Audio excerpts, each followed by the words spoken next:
తెలంగాణలో కాంగ్రెస్ పార్టీ అధికారంలోకి వచ్చి 2 ఏళ్లయింది. పార్టీ అధికారంలోకి వచ్చిన సమయంలో రేవంత్ రెడ్డి పీసీసీ చీఫ్గా ఉన్నారు.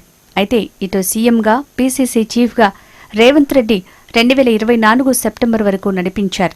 2024 సెప్టెంబర్లో రేవంత్ రెడ్డి స్థానంలో అప్పటి వరకు వర్కింగ్ ప్రెసిడెంట్గా ఉన్న మహేష్ కుమార్ గౌడ్కి బీసీ కోటాలో పీసీసీ పగ్గాలు అప్పగించింది హైకమాండ్. మహేష్ కుమార్ గౌడ్ పీసీసీ చీఫ్గా బాధ్యతలు తీసుకున్న తర్వాత కీలక నిర్ణయం తీసుకున్నారు. గాంధీ భవన్లో మంత్రులతో ముఖాముఖి కార్యక్రమం ఏర్పాటు చేశారు. ప్రజా సమస్యలు పరిష్కరించే విధంగా ఏర్పాట్లు చేశారు.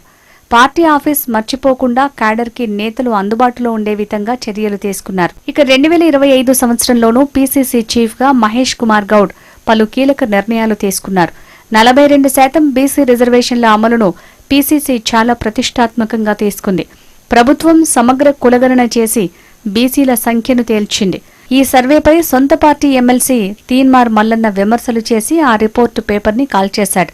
దీంతో మల్లన్నపై వేటు వేసింది పార్టీ నుంచి సస్పెండ్ చేస్తూ పీసీసీ చీఫ్ కీలక నిర్ణయం తీసుకున్నారు. ఇక బీసీలకు స్థానిక సంస్థల ఎన్నికలు 42% రిజర్వేషన్ ఇచ్చే ఎన్నికలకు వెళ్తామని పీసీసీ చీఫ్ అనేక సందర్భాల్లో చెప్పుకొచ్చారు. దీనికోసం అసెంబ్లీలో చట్టం చేసి కేంద్రానికి పంపించింది ప్రభుత్వం. ఆర్డినెన్స్ చేసి గవర్నర్కి పంపించింది. ఢిల్లీ స్థాయిలో కేంద్ర ప్రభుత్వంపై ఒత్తిడి తెచ్చే విధంగా ధర్నాలు చేసింది. కేంద్రం పెద్దలని కలిసింది. చివరికి ఒక జీవో రూపంలో 42% రిజర్వేషన్ కల్పించింది. అయితే కోర్టులో స్టే రావడంతో పార్టీ పరంగా 42% ఇస్తామని చెప్పి ప్రభుత్వం ఎన్నికలకు వెళ్లింది. అయితే పీసీసీ చీఫ్ మాత్రం 42% రిజర్వేషన్ల విషయంలో వెనక్కి తగ్గేది లేదని చట్టపరంగా సాధిస్తామని చెప్తున్నారు. ఈ ఏడాదిలో పీసీసీ చీఫ్గా మొదలుపెట్టిన మంత్రుల ముఖాముఖి కార్యక్రమం కొంత మందకొడిగా సాగింది. మంత్రులకు సమయం కుదరక కొంత గ్యాప్ వచ్చింది. మరోవైపు కొండా సురేఖ సినీ నటుడు నాగార్జున కుటుంబంపై చేసిన వ్యాఖ్యలు కొంత టీపీసీసీ చీఫ్కి తలనొప్పిగా మారాయి. దాంతో ఆ సమస్యను సైతం సద్దుమణిగించారు పీసీసీ. అలాగే మాజీ ఎమ్మెల్సీ కొండా మురళి వరంగల్లో స్థానిక ఎమ్మెల్యేలపై చేసిన కామెంట్స్తో రచ్చ మొదలైంది. ఈ ఇష్యూ క్రమశిక్షణ కమిటీ వరకు వెళ్లింది. ఈ ఇష్యూని సైతం 2 వర్గాలకు నచ్చజెప్పి సమస్యను సైలెంట్ చేశారు.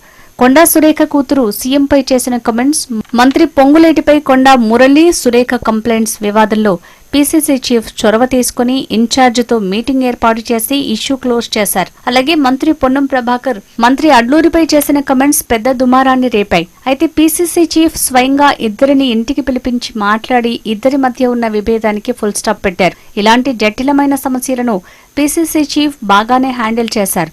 ఇక పీసీసీ చీఫ్గా కమిటీలు వేసుకోవడంలో కొంత మహేష్ కుమార్ గౌడ్ సక్సెస్ కాలేదనే విమర్శ రాజకీయ వర్గాల్లో ఉంది. ఇప్పటికే పీసీసీ చీఫ్గా ఏడాది పూర్తి చేసుకున్న కేవలం టీపీసీసీ జనరల్ సెక్రటరీలు, సీనియర్ వైస్ ప్రెసిడెంట్లను మాత్రమే భర్తీ చేశారు. ఇక రీసెంట్గా పెద్ద ఎత్తున కసరత్తు చేసి డీసీసీ అధ్యక్షుల నియామకం చేశారు. కానీ పార్టీలో కీలకమైన వర్కింగ్ ప్రెసిడెంట్లు, PCC secretary, spoken person, frontal organization, law committee మాత్రం వేయలేదు. త్వరలో అని చెప్పుకుంటూ వస్తున్నారు తప్ప ఇప్పటికీ పీసీసీ ఫుల్ కమిటీ మాత్రం ఫిలప్ కాలేదు. ఇలా పీసీసీ చీఫ్ల కమిటీల విషయంలో మాత్రం కాస్త వెనకబడ్డారు మహేష్ కుమార్ గౌడ్. పీసీసీ చీఫ్గా మహేష్ కుమార్ గౌడ్ ఇన్ఛార్జితో కలిసి జనహిత పాదయాత్ర చేశారు. ఉమ్మడి జిల్లాల్లోని ఒక నియోజకవర్గంలో పాదయాత్ర చేసి ఒకరోజు రాత్రి అక్కడే బస చేసి జిల్లా నేతలను కలిశారు. అయితే పీసీసీ చీఫ్గా మహేష్ కుమార్ బాధ్యతలు తీసుకున్న తర్వాత గ్రాడ్యుయేట్ ఎమ్మెల్సీ, టీచర్స్ ఎమ్మెల్సీల ఎన్నికలు జరిగాయి. కానీ పార్టీ ఆశించిన స్థానాలు గెలవలేదు. అలాగే జూబ్లీహిల్స్ ఉప ఎన్నికలో మాత్రం అభ్యర్థి ఎంపిక విషయం నుంచి పూర్తిగా దృష్టి పెట్టారు. జూబ్లీహిల్స్ ఉప ఎన్నికల విజయాన్ని తన ఖాతాలో వేసుకున్నారు పీసీసీ చీఫ్. అలాగే సర్పంచ్ ఎన్నికల్లోనూ పార్టీ బలోపేతం చేసిన అభ్యర్థులు ఎక్కువ స్థానాల్లో గెలిచారు. ఇవి 2 మాత్రం పీసీసీ చీఫ్గా మహేష్ కుమార్ గౌడ్ అందుకున్న విజయాలుగా నిలిచాయి. పీసీసీ చీఫ్గా మహేష్ కుమార్ గౌడ్ని తప్పించి డిప్యూటీ సీఎంగా లేక మంత్రివర్గంలో తీసుకుంటారనే చర్చ జోరుగా నడిచింది. కానీ పీసీసీ చీఫ్ మాత్రం దీనిని కొట్టిపడేశారు. తాను పీసీసీ చీఫ్ పదవితోనే సంతృప్తిగా ఉన్నానని చెప్పుకొచ్చారు. అయితే పీసీసీ చీఫ్, సీఎం మధ్య కాస్త గ్యాప్ వచ్చిందనే వార్తలున్నాయి.